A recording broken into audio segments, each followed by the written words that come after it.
Welcome everyone to Fearless Fundraising with Dr. Jonathan Rowe, founder of venture19.org. This is the podcast that turns your flex time into growth time, whether you're commuting, working out, or just out walking the dog. Each episode is packed with practical tools, biblical encouragement, and real-world strategies to help Christian non-profit leaders grow stronger, lead boldly, and fund their God-given mission. Because let's face it, if you want to change the world, you have to know how to pay for it. Here's Jonathan.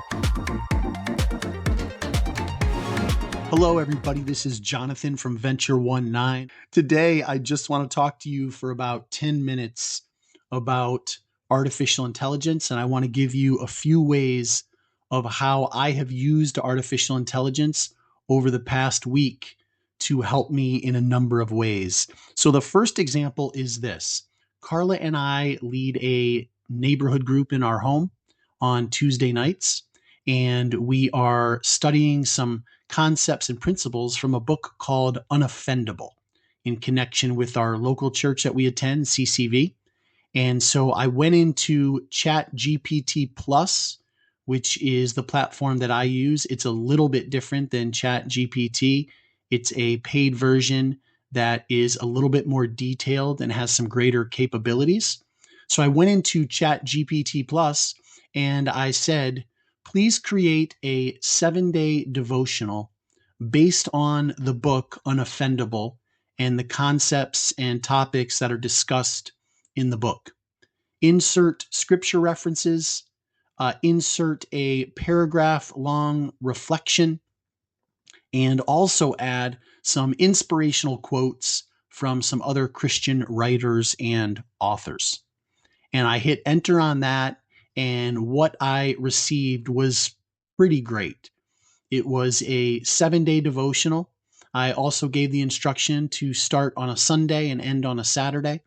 And so it created this devotional that was very detailed, very great, great scripture references to connect to different topics. And the stuff that it was sharing in there was spot on. Now, let me say this, and this applies to any time you're using AI. I did not take it as it gave it to me. I took some time to look it over and adjust some things and make sure that everything made sense to me. I had the opportunity to incorporate some of my own thoughts or different things that I wanted to be a part of it as well. And so I refer to AI not as artificial intelligence, but more assisted intelligence. And so this created a great starter document for me that I was then able to do a little bit of work with and format, and that my wife and I will use for our neighborhood group. But it created a 7-day devotional based on all the concepts connected with a book. That was one way that I used AI this past week. Another way is that my wife, Carla, was getting ready to go help a friend move. Well, you know that moving can be a very stressful time. And so she was getting ready to leave the house. And so I pulled up ChatGPT Plus and I put in this prompt. Please create a 7-day devotional, start on Sunday, end on Saturday, for a person who is in the midst of moving from one home to another with all the stress involved.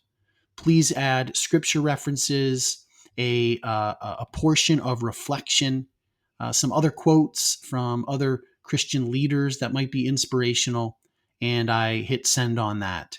And again, I got back a really well outlined devotional. I wrote a little personal note on it that said, hey, Michelle, excited for your new future. And Carla brought that devotional to her, and she said that she was gonna use it and that she needed it, and that it was just the right timing for her.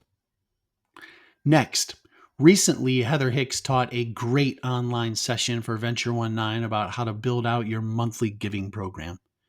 Now, we record those because we do them by Zoom, and then we edit those and we post them on our YouTube channel, and we post them in the resources section of our website as well, venture19.org.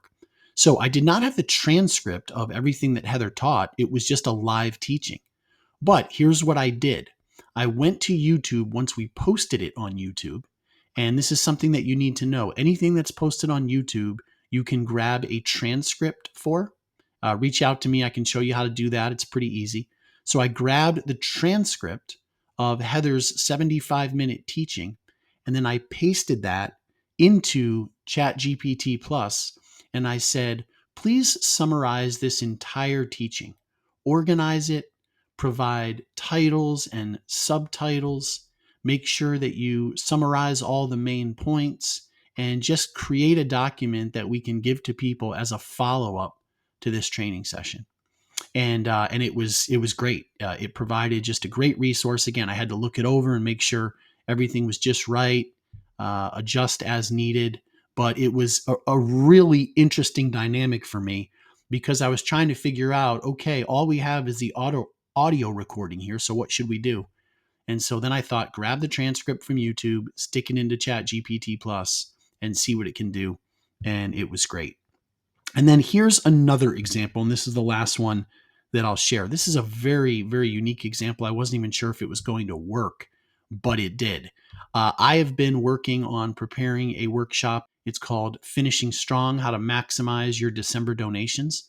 And so I wrapped up the PowerPoint that I was building for this presentation, but the PowerPoint didn't even really have any teaching notes.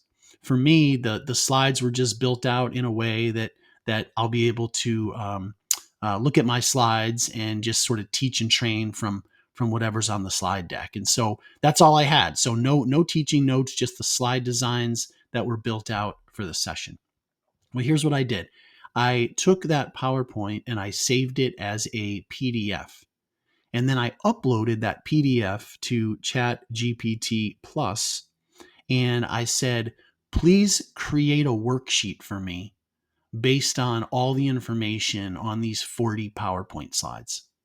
And what it produced was really great. Hit all the high points of the training, provided some fill in the blanks, gave some questions to consider that I will actually use for some small group time during the session to give people an opportunity to just reflect on those questions and share a little bit. Again, it wasn't perfect, and I couldn't take it as is, nor would I ever take it as is. So I had to look it over and adjust it a little bit, but it produced a really great resource that I will use in our upcoming sessions. So again, turned a PowerPoint into a PDF, uploaded it to ChatGPT Plus, and had it create a worksheet for me. Now, those are some things that I did in the past week. Let me tell you again, some things that I did not do. And again, I just can't stress this enough. I did not put in a prompt to ChatGPT Plus and have it spit out a bunch of stuff and just say, okay, this is perfect. I'm going to take it and use it. That's why I don't look at AI as artificial intelligence. I look at it more as assisted intelligence. It's a great way to help in research. It's a great way to create some starter documents. It's a great way to get your mind thinking in a few different directions. But again, it's just a tool. It's just a resource. So I don't recommend creating final projects with it, right? You need to take things as they are or as they come to you, look them over, and make sure that everything is good. And most likely it will need some additional work. So anyway, that was my AI experience this past week in a few unique ways. And I just wanted to share that with you. Reach out if we can help you in any way at venture19.org. And of course, we hope to see you soon at some training events. You can view all those at venture19.org/events. Love and appreciate you guys. Talk to you soon. God bless. There you have it, another great session of learning and encouragement from Dr. Jonathan Rowe. Be sure to continue to listen to Fearless Fundraising wherever you find your podcasts. To learn more about the work of Venture 19 and everything that's available to your nonprofit, go to venture19.org. You won't believe all the free resources you'll find there. All right, everybody, we'll catch you soon on another episode of Fearless Fundraising.